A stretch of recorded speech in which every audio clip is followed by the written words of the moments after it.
Whoa. Hey everyone, and happy Zelda month! Considering it is that time of the year and that it came out a couple of months ago, it made sense to review the Switch remake of Link's Awakening.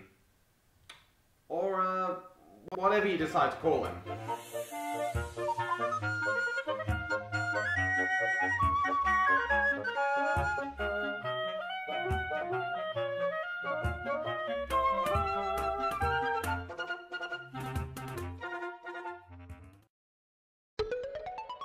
Originally released for the Game Boy in 1993, Link's Awakening sees our titular protagonist finding himself on the mysterious Koholint Island after being washed ashore by a sea storm and found by one of the island's residents, a girl named Marin. An owl tells him he needs to awaken the wind fish to be able to leave the island, and thus must find 8 different instruments to do so.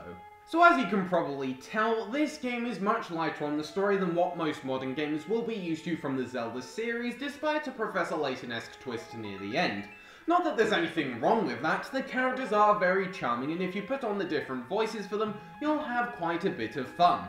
It's a classic video game premise that you'll have probably seen elsewhere before, because finding yourself on an uncharted island filled with mystery and danger really does work in this art form, or at the very least it does here. But before I get to the game itself, I should touch on the presentation, considering this is a remake, and also Nintendo games that are less story-driven are often carried by its visuals and sound.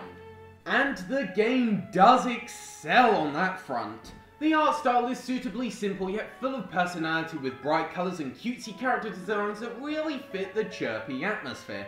The music also really fits the tone, and I liked how it would sometimes mix the modern orchestrations with the classic 8-bit jingles.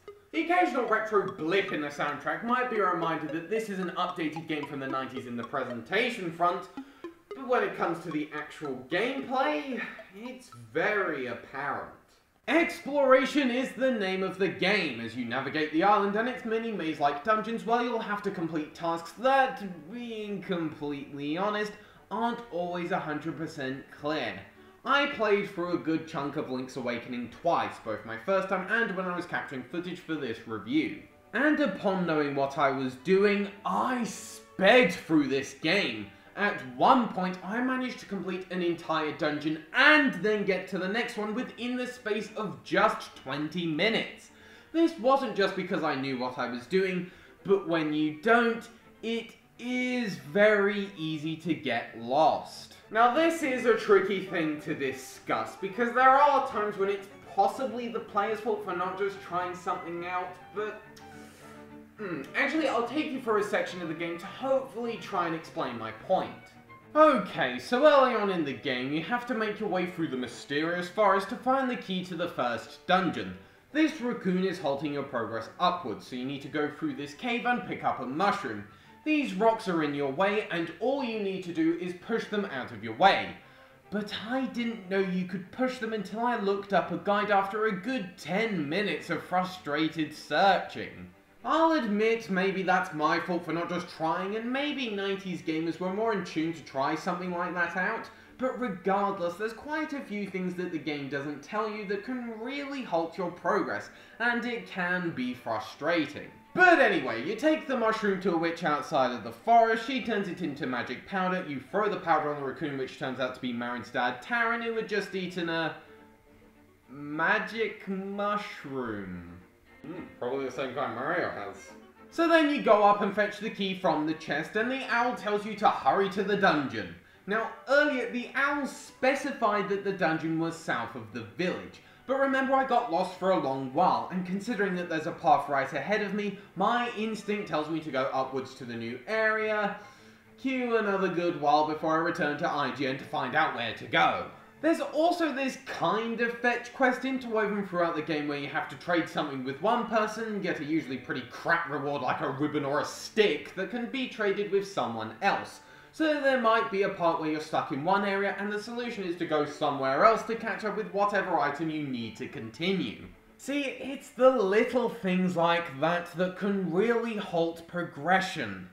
Now, you could easily make a valid argument against my criticism, saying that I'm just not used to the 90s way of doing things and that all of the solutions are within reason, But this is my review, and I am a modern gamer, and there are quite a few times when the lack of hand-holding and sense of flow is a bit too detrimental to the experience for me. But with all that said, once you do get past those irritating roadblocks, the game is a lot of fun. The island is essentially one big collection of puzzles that you need to solve to move on to the next section, and it can be very satisfying to navigate. Over the course of the game, you'll find a myriad of different items that will aid you on your quest, and they can really change the dynamic of environments. Most notably, the first item you get is the feather that allows you to jump. That simple ability alone really changes the way that you can traverse the map, and the way that the overworld gradually becomes quicker to explore thanks to new options opening up is really well done. All of the game's challenges comes from figuring out how to tackle a certain obstacle, including the combat. On its own, it's really simple, although it is cool to see other Nintendo properties pop up as enemies here and there, but it's exploiting their weaknesses that makes the fighting fun, even when the enemies are kind of annoying. This is particularly noticeable with the boss fight, in that when there's a strategy, they're somewhat difficult. But when you just need to hit your enemy, they're pathetically easy. But difficulty shouldn't be a factor when it comes to enjoyment here, although the final boss definitely puts up a formidable yet rewarding challenge. Instead, it's the sheer variety on offer here that makes the game fun. There's plenty of great little ideas that you get to briefly toy with, almost like a Mario game. You've got a couple of somewhat simple minigames that you could probably sink quite a bit of time into, there's secret caves to discover with heart containers or other rewards, and the multitude of different puzzle solutions should keep the player consistently engaged with the world throughout the story. So yeah, despite my criticisms, I still had a really good time with Link's Awakening. Did certain parts give me a headache trying to get through them? Yes, but there were times when that could also be part of the fun. Not always, but enough to keep me playing to enjoy all of the good stuff the game had to offer. There's plenty to find outside of the main quest, and I imagine it'd be pretty fun to speedrun it if that's your sort of thing. It's a real charmer, and hugely accessible to anyone, regardless of their video game experience. Because of its occasional frustrations, it's definitely not my favourite Zelda game, but for what it gets right, it's still really damn good.